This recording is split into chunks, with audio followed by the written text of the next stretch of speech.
Bonjour Camille Cronier. Bonjour Nicolas, bonjour tout le monde. La chronique environnement avec du python au menu ce matin. Ça fait envie, Ça n'est-ce fait pas, peur. hein? Du python birman, pour être précis, que l'Agence de conservation pour la nature de Floride aux États-Unis voudrait effectivement bien mettre dans les assiettes pour réguler la population de l'impressionnante bestiole. C'est aussi frappant que dégoûtant, penseront peut-être certains, et surtout paradoxal, hein, de la part d'un organisme censé protéger la vie sauvage. Mais le python birman envahit littéralement le parc national des Everglades au sud de la Floride et les dégâts sur le Hmm. reste de l'écosystème sont considérables. Donc, tous les moyens semblent bons désormais pour s'en débarrasser. Alors dites-nous Camille, quels dégâts? C'est un gros glouton, ce python. Il avale à peu près tout ce qui croise son chemin, que ce soit un chat ou un alligator. La population des ratons laveurs et des opossums a été réduite à presque zéro, comme celle des lapins ou des renards. Et la même étude parue dans la très sérieuse revue scientifique PNAS comptait moins 87,5% pour les lynx. Les oiseaux y passent aussi. Bref, un carnage pour la faune locale, en plus de donner quelques sueurs froides aux habitants. Les images d'un spécimen de 3 mètres découvert sous le capot d'une Ford Mustang ont fait le tour d'Internet en novembre dernier. Il y aurait entre 100 000 et 300 000 pythons birmans dans les Everglades. Ça fait entre 5 et 15 au kilomètre Mhm. carré. Trop content de pouvoir donc profiter du buffet à volonté, des températures tropicales et de l'eau, même salée, dans laquelle ils savent évoluer et survivre. Mais comment ce serpent est-il donc devenu une espèce invasive? Alors, tout remonterait à 1992. L'ouragan Andrew détruit un bâtiment d'élevage, les pythons s'échappent et rien ne va plus. Car le commerce de l'un des plus grands serpents du monde, il peut aller jusqu'à 6 mètres de long, son commerce était autorisé en Floride jusqu'en 2012 pour en faire un animal de compagnie, très apprécié, malgré le fait qu'il est aussi capable d'étouffer un être humain au passage. Après l'interdiction, donc pour tenter d'endiguer l'invasion, c'est le trafic illégal qui a pris le relais, si bien que le python bivitatus est classé parmi les espèces vulnérables sur la liste de l'UICN. Mais chez lui, en Asie, c'est un autre paradoxe. Aujourd'hui, en Floride, les habitants ont le droit de les tuer, humainement, précise l'Agence de conservation pour la nature, qui a lancé un programme d'élimination rémunéré, 120 $ pour un serpent de 3 mètres et 200 $ pour un nid. Les femelles peuvent pondre une petite centaine d'œufs plusieurs fois par an. Avant d'appliquer la dernière idée, donc les manger, il faut analyser les taux de mercure très présents dans les Everglades et donc potentiellement dans le python birman au sommet de la chaîne alimentaire là-bas. Une participante a testé sans mercure et dit que c'était très bon. Bon appétit, bien sûr. Moi je passe mon tour. Merci Camille. Merci Camille. Elle a raison Camille. Hein, le python, il est partout, il bouge tout. Donc on va se bouffer encore quelques petites lignes de code, on va se faire un nouveau programme. Qu'est-ce qu'on va se voir? Qu'est-ce qu'on va se voir? On va se faire un petit scanner de réseau. Hein. Python, il peut être utilisé pour créer un scanner ICMP, hein, donc l'Internet Control Message Protocol, simple afin d'identifier des cibles potentielles sur le réseau en fait.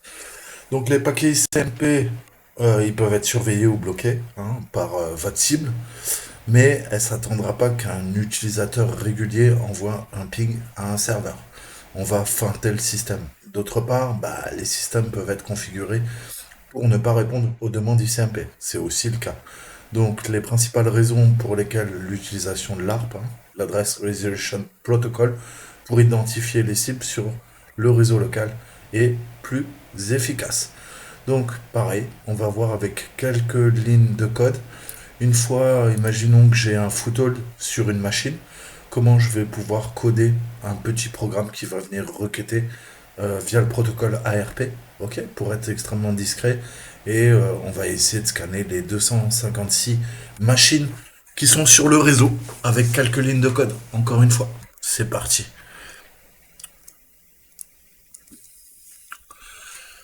Donc, on a Scapy qui est une librairie qui permet de faire des attaques sur le réseau, hein, extrêmement puissant. Hein. Je vous ferai des cours Scapy parce que c'est vraiment un module incroyable.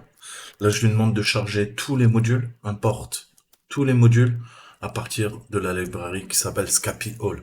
Ok? Qu'est-ce qu'il nous faut? Là, on va travailler en réseau. Il nous faut une interface, vous le savez, une interface réseau. Et on va travailler sur quoi? On va travailler sur notre ETH0. Hein, là, je vais travailler en Ethernet. Et si jamais ça marche pas, on testera sur le Tune 0, qui est l'équivalent du VPN. Ok? Je vais donner un intervalle. Je vais lui dire IP, intervalle, le range, appelez-le comme vous voulez, hein. Et on va lui dire, écoute, tu vas venir scanner sur des machines, par exemple, en 10-10, quelque chose, et on va partir du principe que notre cible, c'est quoi? C'est du classe C, ok? Classe C, donc en 10, 10, 0, 1, 24, par exemple, hein, c'est un exemple. Ensuite, il nous faut quoi? Vous le savez, quand on scanne avec app, on a besoin aussi du broadcast, un Mac, hein. On va aller requêter le broadcast, vous le savez.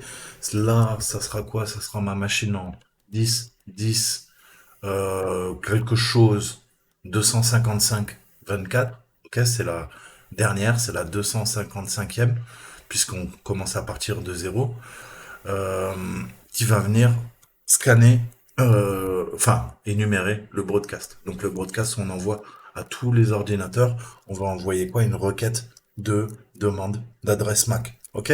C'est comme ça qu'on va pouvoir les localiser, si vous voulez, hein. Donc là, je fais un broadcast MAC, pareil, hein, je suis en train de définir trois variables, et vous savez qu'une adresse MAC, en fait, hein, elle est composée. euh, donc on va mettre des FF. FF, ça veut dire 00, hein, en hexadécimal. Et bah, c'est une série de 1, 2, 3, 4, 5, 6 FF, hein, pour qu'ils comprennent. Et on peut refermer. L'adresse MAC, hein, c'est codé sur quoi? On a 8 bits, 8 bits, 8 bits, ok? 8 bits, 8 bits, 8 bits. Maintenant, on va travailler sur nos paquets, ok? Les paquets, il nous faut quoi? On a vu qu'on travaillait sur de l'Ethernet, hein. Je veux quoi? Bah pareil, hein, ce qu'on utilise un peu comme dans Wireshark, je vais utiliser DST. DST, c'est la destination. Ok? Et j'ai appelé comment ma variable? Je l'ai appelé broadcast MAC. Ok? Donc ça, c'est ma valeur. Et il nous faut quoi aussi? Il nous faut, on a vu, on travaille sur le protocole ARP. Ok? Donc là, je vais l'appeler PDST. Ok. Et c'est égal à quoi? Ben, il nous faut notre intervalle, l'IP range. On a vu qu'on travaillait en classe C. Ensuite, on va faire ANS, un ANS. Vous allez voir quoi? SRP. Ok. On lui passe packet. On va faire un timeout de 2 secondes pour être tranquille. L'eface, vous le savez, c'est l'interface, hein, ni plus ni moins. Et intervalle entre les deux, hein, de 0,1 d'une milliseconde pour au niveau des requêtes. Ok. Ensuite, il nous faut quoi? Il nous faut une boucle for. On va lui dire for send, hein, pour envoyer, et receive. Dans quoi? Dans ANS. Ok. Et ça nous imprime print. On veut quoi? Receive, hein, puisque une fois qu'on a envoyé, on reçoit. On fait un sprint F pour le formatage. Ok. R. Là, on va faire notre pourcentage. Ether. Pardon. SRC, la source. Pourcentage. Ensuite, on travaille sur quoi? Sur la RP. Je l'appelle, hein, au niveau des variables. PSRC. Je reprends, hein, ce que j'ai fait. PDST, DST, PDST. Ok. SRP, PSRC. Ok. Donc ça, c'est grâce à Scapy, en fait, qu'on peut utiliser tout ça. Cette syntaxe, si vous voulez. Intervalle entre les paquets. Ok. Ensuite, on a le ans. Un ans, hein. Donc c'est au niveau de la construction, en fait, hein, des requêtes Ethernet, et on utilise le protocole ARP. En Python, grosso modo, on va faire simple. On utilise la fonction SRP pour envoyer des paquets et recevoir des réponses pour eux, hein. Dans ce cas-là, on va dire que les paquets, ils sont construits en fonction des protocoles. On a Ethernet et ARP. On fait, mais grosso modo, on demande à l'IP spécifié, par le paramètre PDST, de nous donner son adresse MAC. Ensuite, on a ce qu'on appelle un tuple, hein. On a ans, virgule, un ans, qui est stocké, et qui va nous donner la réponse de la fonction SRP. Ok? L'intervalle va nous donner l'intervalle de temps pour attendre entre deux paquets. Ok? Donc ça, c'est ce qu'on utilise pour aller requêter. On va voir maintenant, tout simplement, si ça passe ou ça ne passe pas.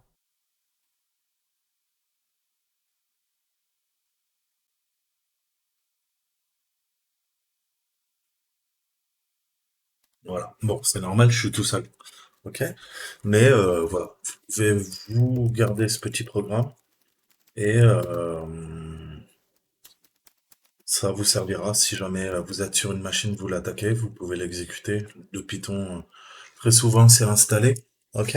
Et ça vous permettra de voir les autres machines qui sont connectées via le protocole ARP. Ok? Donc je vais l'appeler ARP OPI. Voilà. Donc là, j'ai pas d'autres machines, donc vous voyez bien qu'il envoie les 256 paquets. C'est normal, on est en classe C, il y a 256 machines. Ok? Et il vous dira celle qui répond. Et si elle répond, qu'est-ce que vous aurez? Vous aurez l'adresse IP et son adresse MAC. Donc ça peut être super utile avec Scapy d'apprendre à coder des petits programmes comme ça. Éditer, hein, vous le savez, ETH0,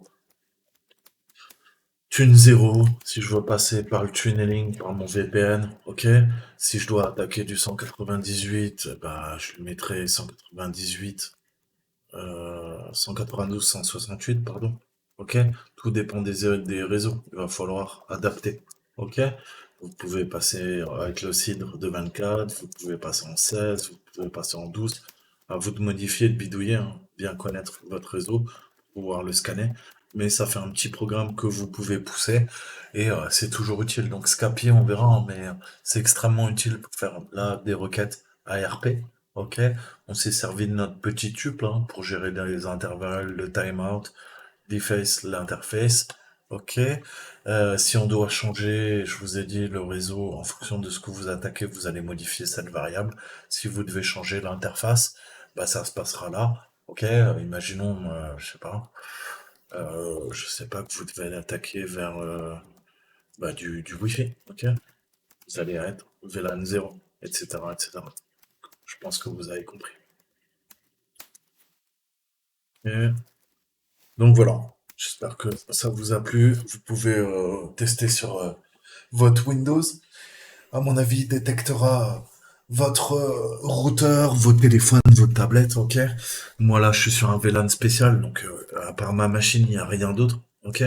La preuve en est, hein, je peux utiliser ARP. Vous allez voir que il me trouve pas, voilà, il me trouve LAN Home, il me trouve que ma machine. Vous voyez bien que ARP, c'est pareil, hein, c'est un programme qui est codé pour vous faire le même résultat.